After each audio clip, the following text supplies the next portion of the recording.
Tonight on KGW News, decades of memories lost in the flames. You work all your life and this is what happens? The trail of damage left behind in the gorge as crews work to stop the spread. Plus, I just don't think that people even realize what this is or what it does. keeping colorful containers of dangerous gas out of the hands of kids. A follow-up to a KGW investigation as leaders slap new rules on nitrous oxide. Today is a big day for the Constitution of the United States. How California won a court battle over National Guard control only to have the decision canceled out. And a son's mission to help his mother stay mobile. And I kind of got tired of asking, why hasn't this been created yet? How this local invention could benefit seniors everywhere. We'll get to the latest in the gorge in just a moment, but first to breaking news in Iran, where in what appears to be a major escalation, Israel has launched attacks targeting that country's nuclear program, its ballistic missile program, and its ability to respond. The International Atomic Energy Agency confirming that Israel hit one of Iran's main uranium enrichment facilities, a place called Natanz. Iranian state television also reporting that the head of the country's armed forces was killed. Explosions were heard early Friday in the capital, Tehran, with the Iran supreme leader threatening, quote, severe punishment. The Israeli military now reporting Iran has launched over 100 drones at Israel. The U.S. Secretary of State saying Israel took, quote, unilateral action. Marco Rubio warning Iran not to target U.S. forces in retaliation. This operation appears to be ongoing and changing minute by minute. We will update you if we learn more. Thanks for joining us. I'm David Molko. Let's bring you up to speed now on the Rowena Fire burning in the gorge, which appears to be holding, at last check, at some 3,500 acres. At least 20 homes have been destroyed, while evacuation areas, especially level 1 and 2, have continued to grow. I-84 is now open through the area that's between Mosier and the Dalles, though drivers are urged to slow down with gusty winds and rugged terrain making things challenging for fire crews. Once again, we have live team coverage.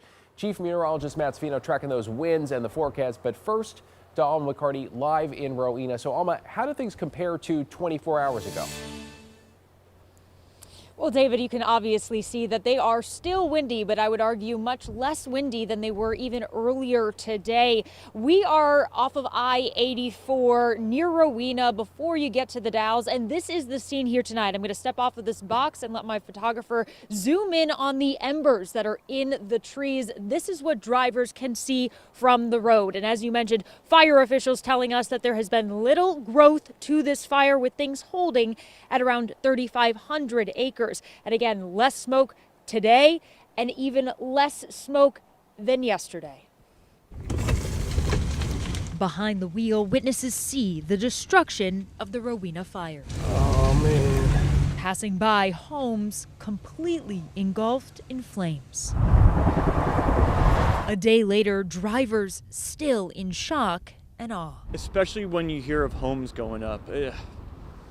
I heard of people who finally retire and they've lost everything, even their animals, their dogs, and it just hits home a little bit more. Matt Cooper saw the billowing smoke from the more than 3,500 acre fire from I-84. Every year this area gets a fire in here and they're normally on it pretty quick, but this one really caught me off guard. Thursday night, officials blocked a section of Highway 30, only allowing residents back in to pick up crucial supplies like medication or pets. It's awful. It's really sad. It's really devastating, honestly. Just a day prior, Zachary Krappel drove through this wall of smoke on Highway 30. I can't see.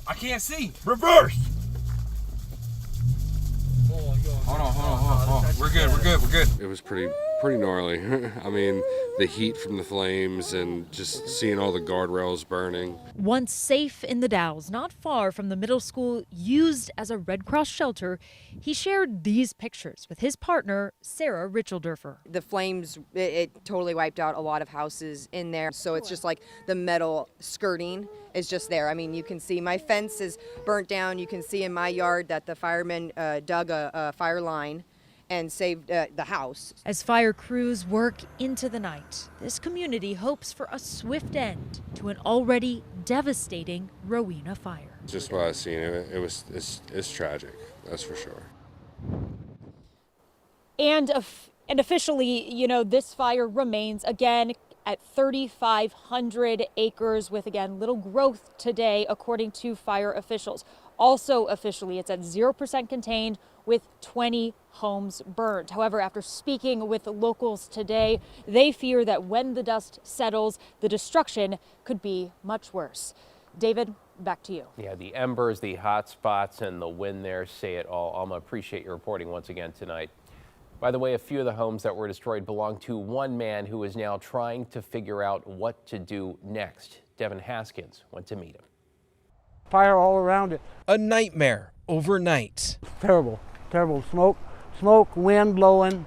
Yeah, it was just terrible. Frank Barber lives off Highway 30, currently a level 3 evacuation zone. When the Rowena fire sparked, his homes were right in its path. This here was one of my rentals with my own mobile home. Several homes now reduced to ashes. Don't have no answer. As he walks across the property, he points out what once was. This over there was where the kids' trampoline was, and then you can see their bedroom was there, and then up there is where their swing set was at. He owns 6 homes here, 4 of them rentals, all 4 lost to the Rowena fire in an instant. When you see this, I mean, obviously there were memories here.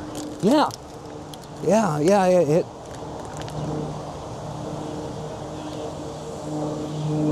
I don't know. He and his son, David, this is where I lived right here, where my house was. Stayed through the night. It moved so fast that, you know, we were at level 3 and that's all, there was no other level. I mean, there was no warning. Trying to save what they could. And that's one thing that does bother me a lot is I lost a lot of their stuff, you know, some mementos I was really proud of. The fire so hot it melted car windows and destroyed memories. It still hasn't hit me yet, you know, I'm still trying to keep a positive attitude about everything, as much as a person could.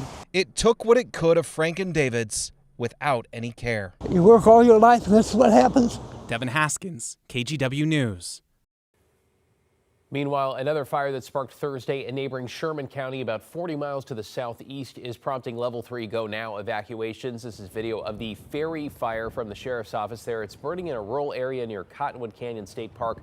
People who live north of Highway 206 and south of Starvation Lane between the east intersection of Starvation Lane and the John Day River should leave immediately.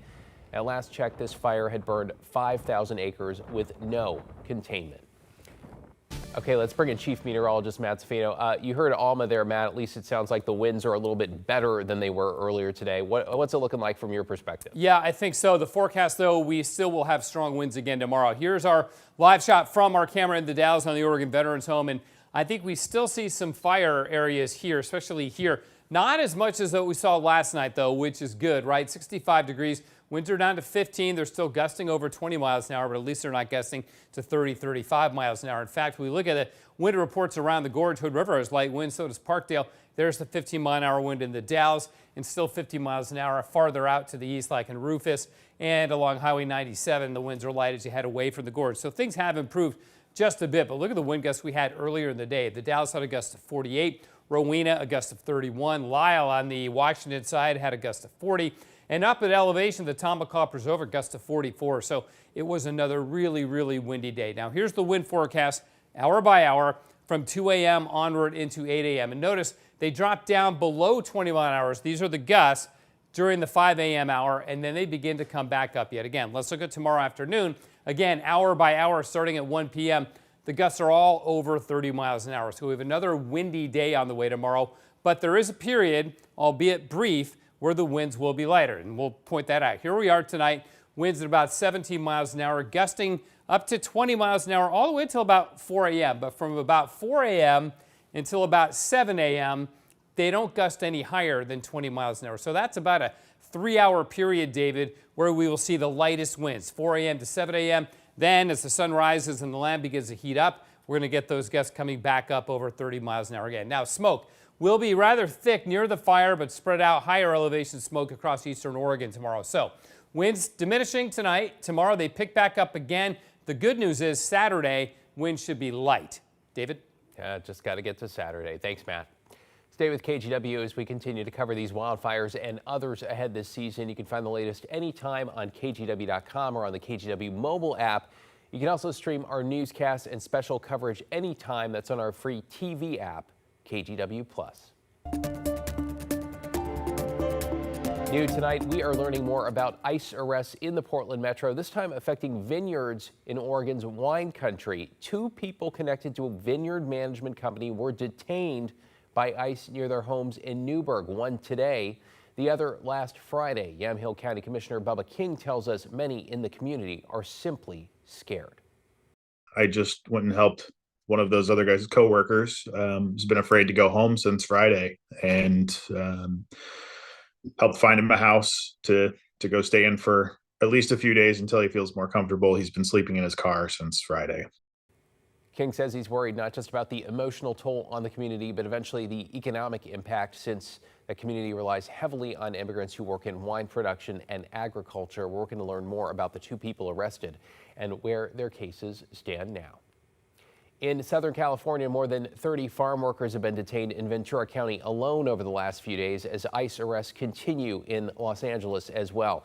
And when it comes to protests in LA, there are several new developments, including what you might call dueling court rulings. A federal judge today first directed the president to return control of the National Guard to the state of California, saying the deployment was illegal and exceeded the president's authority. But as the governor was declaring victory of sorts, an appeals court temporarily blocked that order until it could hear the case, leaving everything, yes, as it is for now. In an update tonight from the LAPD, they reported some people in a protest crowd once again throwing concrete and fireworks at officers.